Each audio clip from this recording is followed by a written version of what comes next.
자, 오늘도 우리 주님께서 허락하신 좋은 날입니다. 우리 다 같이 찬송가 419장 우리 같이 하시겠습니다. 찬송가 419장입니다. 주날개 및 내가 편안히 쉬네. 419장 우리 같이 찬송하시겠습니다.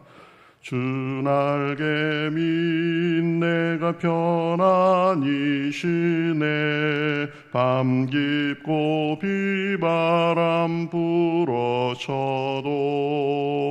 아버지께서 날 지켜주시니 거기서 편안히 쉬리로다. 주날개 및 평안하다. 그 사랑 끊을 자니뇨. 주날개 및 내 쉬는 영혼 영원히 거기서 살리. 주날개 및 나의 피난처 되니 거기서 쉬기를 원하노라. 세상이 나를 위로치 못하나 거기서 평화를 누리리라. 주날개 및 평안하다. 그 사랑 끊을 자니뇨. 주날개 및 내 쉬는 영혼 영원히 거기서 살리. 주날개 및 참된 기쁨이 있네. 고달픈 세상길 가는 동안 나 거기 숨어 돌보심을 받고 영원한 안식을 얻으리라. 주날개 및 평안하다.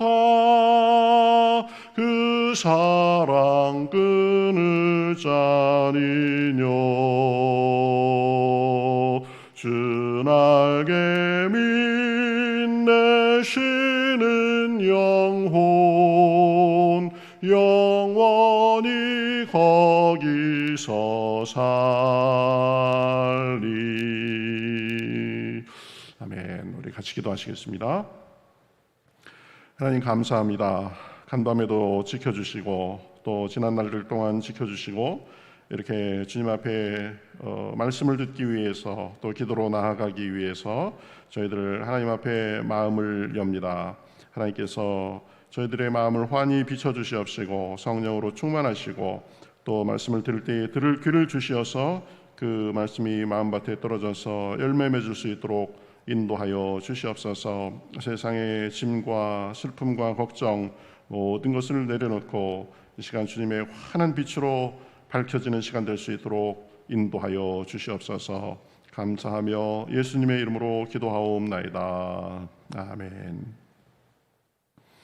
예, 오늘 우리 시편 36편 말씀 보겠습니다.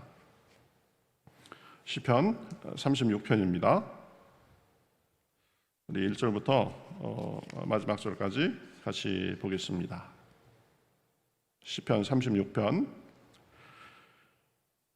악인의 죄가 그의 마음속으로 이르기를 그의 눈에는 하나님을 두려워하는 빛이 없다 하니 그가 스스로 자랑하기를 자기의 죄악은 드러나지 아니하고 미워함을 받지도 아니하리라 함이로다. 그의 입에서 나오는 말은 죄악과 속임이라. 그의 지혜와 선행을 그쳤도다. 그는 그의 침상에서 죄악을 꾀하며 스스로 악한 길에 서고 악을 거절하지 아니하는도다. 여호와여, 주의 인자하심이 하늘에 있고 주의 진실하심이 공중에 사무쳤으며 주의 의는 하나님의 산들과 같고 주의 심판은 큰 바다와 같으니이다. 여호와여, 주는 사람과 짐승을 구하여 주시나이다. 하나님이여, 주의 인자하심이 어찌 그리 보배로우신지요. 사람들이 주의 날개 그늘 아래에 피하나이다. 그들이 주의 집에 있는 살진 곳으로 풍족할 것이라. 주께서 주의 복락의 강물을 마시게 하시리이다. 진실로 생명의 원천이 주께 있사오니 주를 아는 자들에게 주의 인자하심을 계속 베푸시며 마음이 정직한 자에게 주의 공의를 베푸소서. 교만한 자의 발이 내게 이르지 못하게 하시며 악인들의 손이 나를 쫓아내지 못하게 하소서. 악을 행하는 자들이 거기서 넘어졌으니 엎드러지고 다시 일어날 수 없으리이다. 아멘. 자, 우리 시편 36편 오늘은 우리 상고하도록 하겠습니다. 다윗의 시 인도자를 따라 부르는 노래 이렇게 되어 있습니다. 자, 이 36편은 악인의 모습이 어떠한가 그것을 먼저 묘사하면서 시작합니다. 악인의 죄가 그의 마음속으로 이르기를 그의 눈에는 하나님을 두려워하는 빛이 없다 이렇게 말합니다. 이 악인의 가장 큰 특징이 뭐냐? 주님을 두려워하지 않는 거죠. 하나님을 두려워하지 않습니다. 그리고 하나님이 자신들의 삶을 보고 계시고 또 심판하실 것이라는 그 생각을 별로 그렇게 심각하게 하지 않습니다. 그거는 다 지어낸 얘기일 텐데 그런 게 어딨어. 이 세상 끝나면 그냥 다 사라지고 마는 거지. 이 무신론자들이 보통 그렇게 생각합니다. 그러다 보니까 자기보다 높은 존재가 없습니다. 하나님도 그냥 만들어진 존재다 이렇게 생각하고 하나님을 두려워하는 것이 없습니다. 그것이 그 마음속에 가장 근저에 있는 마음이죠. 그래서 스스로 자랑하기를 그랬습니다. 보면 2절에 보면 그가 스스로 자랑하기를 뭐냐? 하나님 대신에 자기가 지금 딱 왕이 돼서 자기 중심적으로 생각하고 사는 거죠. 자기가 주인입니다. 주님의 뜻은 안중에도 없고 자기 생각만 앞세우는 거죠. 그래서 자기 마음에 원하는 대로 자기 스스로 괜찮다 하는 대로 그렇게 삽니다. 선악의 기준도 없죠. 그래서 이렇게 말하죠. 2절 하반절에 보면 자기의 죄악은 드러나지 아니하고 미워함을 받지도 아니하리라. 내가 속으로 죄짓고 또 은밀한 곳에서 죄짓고 그러는데 그거 누가 알겠냐? 죄는 드러나지 않고 미워함을 받지도 않을 것이다 이렇게 생각한다는 거죠. 아니라고 속이 편합니다. 아무도 몰래 내가 하는 일인데 누가 알랴 이렇게 생각하는 거죠. 그래서 죄에 대해서 또 사람들이 어떻게 할까에 생각할까에 대해서 별로 개념이 없습니다. 3절에 보면 그의 입에서 나오는 말은 죄악과 속임이라 그랬습니다. 생각을 악하게 하다 보니까 그 생각이 말과 행동으로 나오는 거죠. 죄악과 속임이라. 말을 함부로 하고 또 속임수도 서슴지 않습니다. 왜냐? 전능하신 하나님 그 심판자 우리의 행실을 보고 계시는 분에 대한 의식이 없기 때문입니다. 두려워하지 않기 때문입니다. 자기 중심적으로 자기의 비뚤어진 마음으로 그것을 따라가며 살기 때문입니다. 그래서 3절 하반절에 보면 그는 지혜와 선행을 그쳤도다. 또 4절에서 보면 그는 그의 침상에서 죄악을 꾀하며 스스로 악한 길에 서고 악을 거절하지 아니하는도다. 죄악을 이제 적극적으로 꾀한다. 그리고 악한 길에 서고 악을 거절하지 않는다. 유혹과 악한 욕심에 쉽게 끌려다니는 거죠. 그래서 악을 거절하지 않고 그러한 삶은 뭐냐? 3절 하반절 보면 지혜를 포기한 삶입니다. 내가 인생을 의미 있게 살겠다. 그리고 내 인생 이후에 하나님의 심판이 있다. 그렇기 때문에 내가 그것을 준비하는 삶을 살아야 된다. 이러한 개념이 없는 거죠. 지혜를 포기한 삶입니다. 그래서 1절부터 4절까지 나타난 그 악인들의 특징에 대해서 정리를 하면, 악인들은 마음속 가장 이 밑바닥에는 하나님을 두려워하지 않는 것이 없습니다. 두려워하는 것이 없습니다. 이것이 가장 근본적인 문제가 되는 거죠. 잠언에 보면 여호와를 경외하는 것이 지식의 근본이다라고 했는데, 이 참 삶의 지식이 없는 거죠. 그 근본적인 문제 하에 세 가지의 것을 나열했습니다. 자기 중심적으로 사고합니다. 자기가 왕입니다. 그런데요, 여러분, 사람은 완전하지 않습니다. 사람은 그 정도로 독립적이지 않습니다. 내 중심적으로 생각하고 내 중심적으로 산다 하는 순간 죄의 노예로서 사는 것입니다. 그죠? 그래서 이 두 번째로, 죄는 드러나지 않을 것이고 미워함도 받지 않을 것이다, 이렇게 생각합니다. 다 그러고 사는데, 내 마음속으로 한 건데, 내가 은밀하게 한 건데 누가 알랴? 숨어서 보시는, 위에서 보시는 하나님에 대한 의식이 없으니까 그렇게 사는 거죠. 그러면서 이제 구체적으로 죄와 속임수를 서슴없이 자행한다, 이렇게 말하고 있는 것입니다. 우리는 사실 죄가 관영한 세상에 살고 있습니다.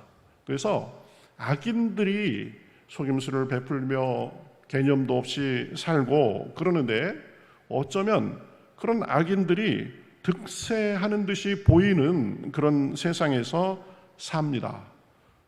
저 사람은 도저히 저럴 수가 있는 사람이 아닌데, 위에서 정말 벼락이라도 내려가지고 벌써 죽어도 몇 번을 죽어야 되는 사람인데, 저 사람이 참 멀쩡하게 건강하게 사회적으로 누리며 사는 거 보면 세상이 참 불공평하다, 이런 생각을 하게도 됩니다.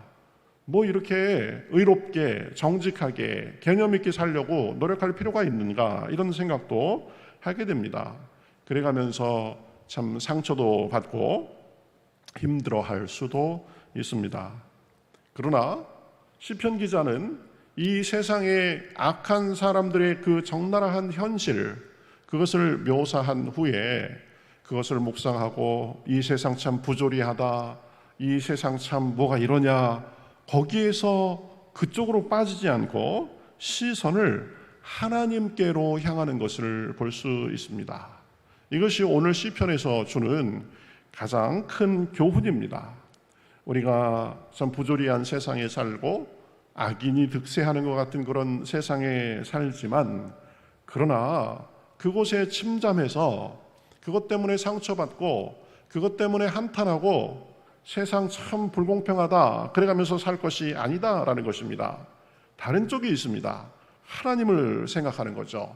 하나님 안에서 우리가 새로운 가치를 발견할 수 있는 것입니다. 그래서 5절부터 6절에 보면 여호와여 주의 인자하심이 하늘에 있고 이럽니다. 하늘까지 이르렀다, 한량이 없다, 그런 말씀이죠. 하나님의 인자하심은 한량이 없습니다. 주의 진실하심은 공중에 사무쳤습니다. 주의 진실하심이 이 악하고 그런 추한 세상에서 하나님의 진실하심이 생각해보면 공중에 사무쳤다. 지금 좋은 쪽을 계속 보고 있는 거죠. 6절에는 주의 의는 하나님의 산들과 같고 주의 심판은 큰 바다와 같으니이다.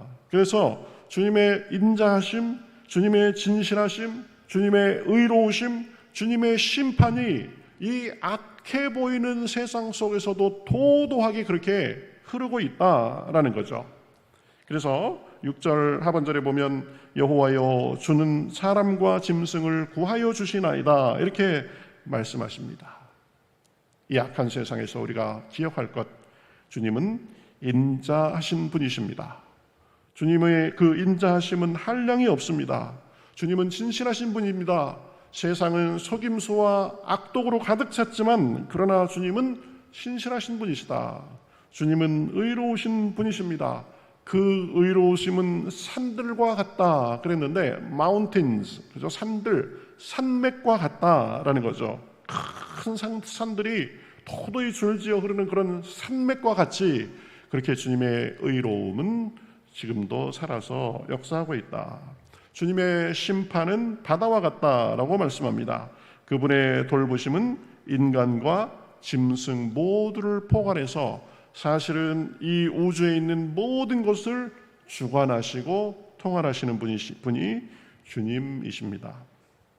악인이 득세하는 세상에서 그들의 악함과 죄됨을 묵상하는 것이 아니라 하나님의 인자하심과 의로우심, 그분의 심판과 돌보심을 묵상하고 거기에 우리의 삶과 생각을 집중하는 것, 이것이 믿는 사람들의 삶입니다. 눈에 보이는 부조리한 것, 어떻게 사람이 저렇게 뻔뻔할 수 있을까? 참 악한 사람 정말 철면피다. 우리가 TV에 나오는 사람들 중에서 그렇게 느끼게 되는 그런 사람들도 많이 있습니다.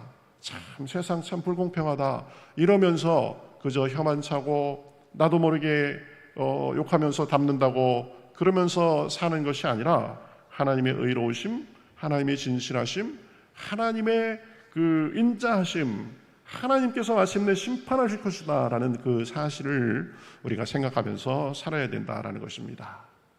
하나님에 대해서 묵상하고 하나님을 생각하고, 그러니까 이제 7절, 8절 놀라운 고백들이 나오는 것을 볼 수 있습니다. 하나님이여 주의 인자하심이 어찌 그리 보배로우신지요 사람들이 주의 날개 그늘 아래에 피하나이다. 얼마나 놀라운 말씀이에요. 참 제가 좋아하는 말씀인데, 하나님이여 주의 인자하심이 어찌 그리 보배로우신지요. 이 참 악이 관영하는 세상, 참 악인들이 득세하는 세상에 살지만 그러나 주님의 인자하심을 우리가 생각할 때 그것이 너무나 보배롭습니다. 그래서 사람들이 주의 날개 그늘 아래 피합니다. 여러분, 우리는 하나님의 인자하신 날개 그늘 아래 피하며 사는 사람들입니다.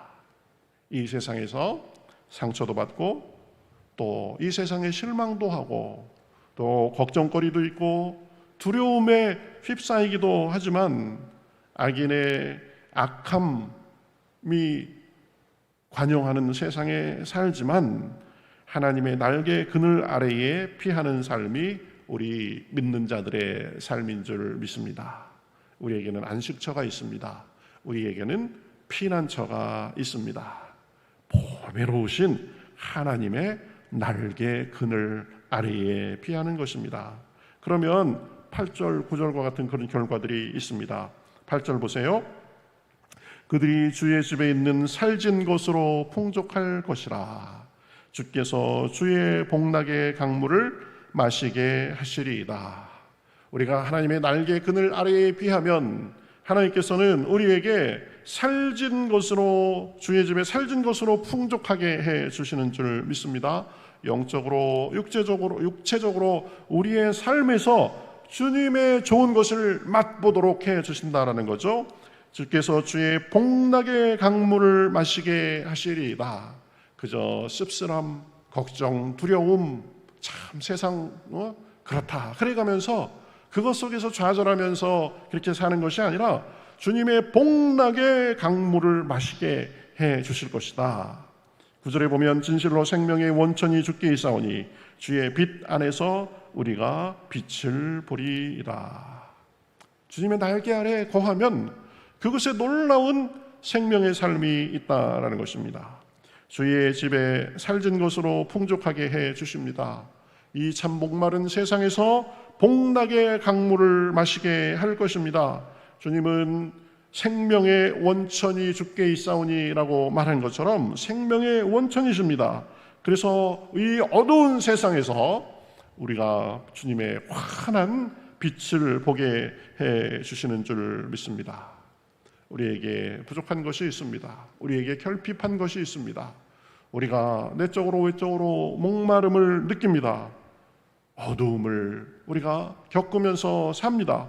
그러나 우리의 부족함과 목마름, 어두움을 몰아내시고 주님의 생명의 빛으로 채워주시고 주님의 살진 것으로 풍족해 하시고 주님 안에서 복나게 강물을 마시고 살게 하시는 줄 믿습니다. 요한복음 10장 10절에 보면 주님께서 말씀하셨죠. 도둑이 오는 것은 도둑질하고 죽이고 멸망시키려는 것이요. 도둑은 누구입니까? 우리를 넘어지게 하는 모든 존재입니다. 그 근원에는 마귀의 권세가 있습니다. 이 세상의 악인들이 우리를 그렇게 괴롭힐 수 있습니다. 죽이고 멸망시키려고 다가오지만 그러나 예수님께서 말씀하십니다. 내가 온 것은 양으로 생명을 얻게 하고 더 풍성히 얻게 하려는 것이라. 주님께서는 우리에게 생명을 주시는 분이십니다. 생명을 한 번만 그냥 주시고 떠나가시는 분이 아니라 우리 곁에 계시면서 풍성하게 주시는 것입니다. 우리 예배 드리지 못하는, 지금 대면 예배 드리지 못하는 사이에 앞에 배너 2개를 제 좌우로 뒤편으로 이렇게 해놨습니다. 너는 내게 부르짖으라.